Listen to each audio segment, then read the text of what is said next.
사자 머리의 원조 70년대 최고 스타 파라 포셋에 관한 이야기입니다. 일명 미스코리아 머리로 불리는 사자머리 스타일을 세계 전역에 유행시킨 이가 바로 70년대 미국 여배우 파라 포셋이란 사실을 아시나요? 텔레비전 시대가 도래하면서 1970년대 텔레비전 스타로 인기가 높았던 파라 포셋이 얼마나 아름답고 인기가 있었는지, 그리고 그녀가 세상의 여성들에게 어떤 영향을 미쳤는지 알아보겠습니다. 파라 포셋은 1947년 2월 2일 미국 텍사스주의 코퍼스 크리스티라는 해안 도시에서 석유 관련 일을 하는 아버지와 가정주부인 엄마 사이의 두 자매 중 둘째 딸로 태어났습니다. 파라 포셋의 풀네임은 메리 파라 레니 포셋이며 배우가 되면서 파라 포셋으로 불리게 되었습니다. 그녀는 어릴 때부터 예쁘게 생긴 외모로 주목을 받아왔는데요.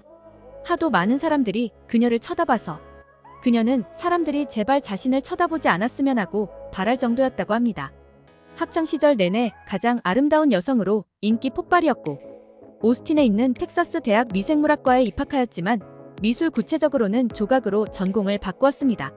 조각가로서도 그녀는 활발한 작품 활동을 한 것으로 알려져 있는데요.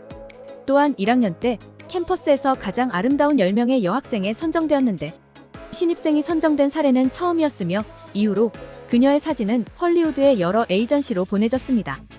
그 후로 헐리우드의 에이전트에서 그녀에게 러브콜을 보내왔지만 그녀의 부모는 그녀가 학업을 마치길 원했기에 2년 동안 거절하였습니다. 그러다가 1968년 여름 그녀의 부모는 헐리우드로 여행하는 셈치고 다녀오는 것은 허락을 하였고, 파라 포셋도 자신의 운을 시험해볼 수 있는 좋은 기회라고 여겼습니다. 대학 3학년 21살의 나이에 헐리우드에 도착한 그녀는 더는 졸업도 텍사스에 갈 일이 없을 정도로 일거리가 쏟아졌습니다. 그리고 한 남자와 사랑에 빠졌습니다. 그녀를 사로잡은 남자는 드라마 시리즈 600만 불의 사나이로 세계적인 스타가 된 리 메이저스였습니다. 1939년생의 리 메이저스와 파라 포셋은 5년 동안 연애를 하다 1973년에 결혼하였는데요. 당시 미국에서 가장 환상적으로 잘 어울리고 유명한 스타 커플이기도 했습니다. 당시 파라 포셋보다 더 잘나가던 리 메이저스는 그녀가 일보다는 가정주부로 있길 원했기에 순종적인 성향의 파라 포셋은 자신의 일은 최소한으로 줄이고 제 시간에 들어가 남편을 위해 음식을 장만하고 집안일을 하며 최선을 다했습니다. 그러다 1976년 파라 포셋은 미녀 삼총사란 TV 시리즈를 찍으면서 초특급 스타가 되었습니다. 특히 그녀의 개성 있는 헤어스타일이 수백만 여성들의 관심을 끌면서 유행하였는데요. 한국에서는 일명 미스코리아 머리로 불리죠. 정확한 헤어 종류는 롱 레이어드 쉐그 커트로 깃털처럼 북실북실하고 끝부분을 말아서 바깥으로 날리게 하는 스타일로 일명 플립 아웃 헤어스타일로 불립니다. 파라 포셋은 미녀 삼총사 출연 이후로 77년까지 압도적이고 독보적인 최고 스타로 군림했습니다. 각종 매체와 선물용품은 그녀 사진 일색이었고요. 그 중에서 빨간색 수영복을 입고 찍은 사진은 자그마치 1200만 장이 팔릴 정도로 70년대 최고 섹스 심볼이었습니다. 하지만 그녀에게 좋은 일만 생기진 않았습니다. 최고 스타 부부는 각자의 급상승하는 직업을 돌보면서 결혼 생활을 유지해야 한다는 압박을 너무 많이 받았고, 결국 두 사람 간의 관계는 내리막길을 걷기 시작하였습니다. 게다가 둘 사이에 아이도 없었고요. 그런 와중에 공허한 빈자리를 리 메이저스의 오랜 친구 라이언 오닐이 밀고 들어오기 시작하였습니다. 1970년에 개봉한 영화 러브스토리로 스타가 된 오닐은 지고지순한 캐릭터와는 달리 엄청난 바람둥이로 유명하였는데요. 파라 포셋과는 친한 친구로 잘 지냈으며, 파라 포셋은 오닐의 딸을 돌봐주기도 하는 등 잘 지내다 사랑에 빠진 모양입니다.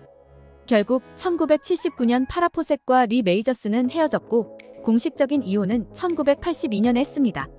파라 포셋은 라이언 오닐과 친구였다가 연인이었다가 오락가락한 관계 속에서 라이언 오닐의 바람길을 의심해 결혼은 하지 않았고요.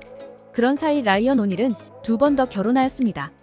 파라 포셋과 라이언 오닐 사이에는 1985년 아들 레드몬드가 태어났음에도 그녀는 결혼하지 않고 동거만 하였으며, 이들은 17년간 같이 살다가 1997년에 헤어졌습니다. 많은 사람들이 라이언 오닐과 파라 포셋의 낭만적이고 아름다운 사랑 이야기를 얘기하면서 감동하였다고 하는데요. 혹자들은 라이언 오닐의 완벽한 연기였을 거라고 보는 이들도 있습니다. 라이언 오닐의 딸 테이텀 오닐은 아카데미상을 10살 때 수상한 최연소 배우였는데요. 라이언 오닐은 이런 딸을 시기할 정도로 성격이 기이한 사람이었다고 합니다. 바람둥이로 유명한 그는 훗날 딸을 알아보지 못하고 추근덕거렸다고 그녀가 자신의 자서전에 쓴 적이 있습니다. 또한 그녀가 말하길 아버지 오닐은 파라포셋을 정신적 육체적으로 학대했다고 하였습니다. 파라포셋이 라이언 오닐을 믿지 못하고 결혼을 하지 않은 이유가 아닌가 싶습니다. 파라포셋은 50세의 플레이보이즈 표지에 실릴 정도로 건재함을 과시했지만 2006년에 다소 희귀한 항문암 진단을 받았습니다. 주로 성접촉으로 인하여 생기는 암으로 인해 파라포셋은 절망하고 억울했습니다.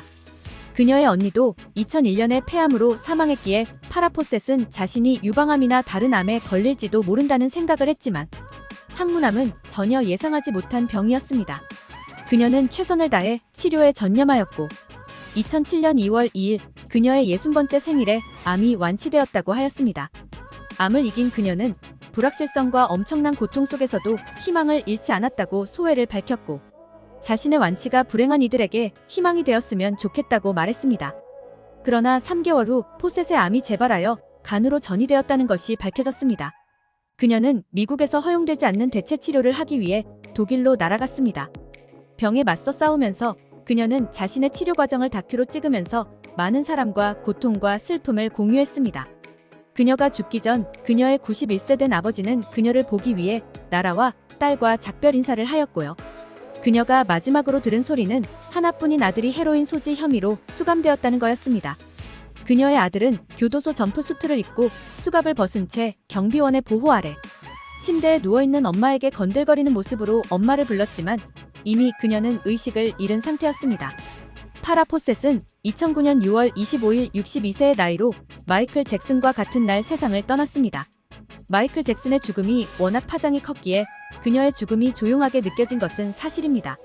포셋이 암 진단을 받은 순간부터 그녀가 죽을 때까지 라이언 오닐은 그녀의 곁에 있었지만 뭔가 의도가 있어 보이고요. 그녀의 사후 그녀의 무덤 앞에 프로포즈를 한 것도 일종의 쇼를 한 것처럼 보입니다. 그만큼 그의 행동에 진정성이 없어 보이기 때문입니다. 심지어 조의를 표하러 온 그의 친딸 테이텀 오닐을 못 알아보고 찝적댔다고 하니 말 다했죠. 파라포셋은 약 600만 달러에 해당하는 막대한 유산 대부분을 그의 유일한 아들에게 남겼습니다. 자신의 모교나 암센터 등에도 일부 기증하였지만 그녀 곁을 지킨 라이언 오닐에게는 한 푼도 주지 않았습니다. 그녀의 죽음 뒤 2012년에는 레드몬드와 그의 아버지 라이언 오닐과 마약 소지 혐의로 나란히 체포되어 약물 치료를 받기도 했습니다. 파라포셋의 아들 레드몬드는 자신의 문제는 마약이 아니라 인생 전체의 심리적 트라우마라고 하였습니다. 그는 모든 원인을 부모 특히 아버지 탓으로 돌렸습니다. 라이언 오닐은 수십 년 동안 약물을 남용했고 그의 중독 기질은 그의 세 아이와 레드몬드에게까지 전가했습니다. 레드몬드의 이복형 그리핀 오닐의 말에 의하면 아버지가 레드몬드에게 처음으로 약물을 소개했고 두 사람은 정기적으로 함께 파티를 열었다고 했습니다. 테이텀 오닐도 아버지와 함께 마리화나를 피웠다고 말한 적이 있습니다. 레드몬드는 이렇게 말했습니다. 아버지와 싸우고 쫓겨나고 거리에서 살고 감옥에 가고 정신병동에 수감되고 항상 당황하는 것 모두가 부모님 때문입니다. 그 압박감과 함께 제 머릿속에 시한폭탄이 터졌습니다.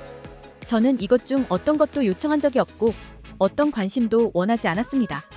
레드몬드는 2018년에도 체포되어 살인 미수 및 각종 혐의로 기소되었습니다. 그리고 2019년 레드몬드는 정신적으로 무능력하다는 판결을 받고 정신병원으로 이송되었습니다. 그는 조현병의 양극성 장애 및 반사회적 성격 진단을 받았습니다.